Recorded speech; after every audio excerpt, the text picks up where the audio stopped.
ঢাকা বিশ্ববিদ্যালয়ের বঙ্গবন্ধু শেখ মুজিবুর রহমান হলের নাম পরিবর্তন করে শহীদ ওসমান হাদি হল লিখেছেন সাধারণ শিক্ষার্থীরা।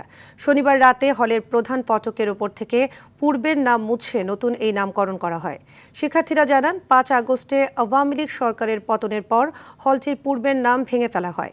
এরপর নতুন নাম দেওয়ার চেষ্টা করা হলেও বিশ্ববিদ্যালয়ের প্রশাসন তাতে রাজি না হওয়ায় তা সম্ভব হয়নি। তবে এবার হল সংসদের প্রস্তাবের ভিত্তিতে নতুন এই নাম দেওয়া হয়েছে। এই হলের নাম এখন ওসমান হাদি ভাইয়ের নামে করার চিন্তাটা আমাদের মাথায় এজন্য এসেছে, যেহেতু ভাই আধিপত্যবাদের বিরুদ্ধে লড়াই করতে গিয়ে শহীদ হয়েছেন। এটা আমাদের ব্যক্তিগত উদ্যোগ না, হলে গণস্বাক্ষর হয়েছে। আমাদের হলের হল সংসদ আছে, শিক্ষার্থীরা আছে, সবাই সাধারণ শিক্ষার্থীদের অনুমতিক্রমে হলের নাম চেঞ্জ করা হয়েছে। ডাকসুর উদ্যোগে ভিসি অফিস ঘেরাও কর্মসূচি দিচ্ছি, যেখানে আমরা আমাদের দাবিটি অফিসিয়ালি আমরা আদায় করে নিয়ে আসবো।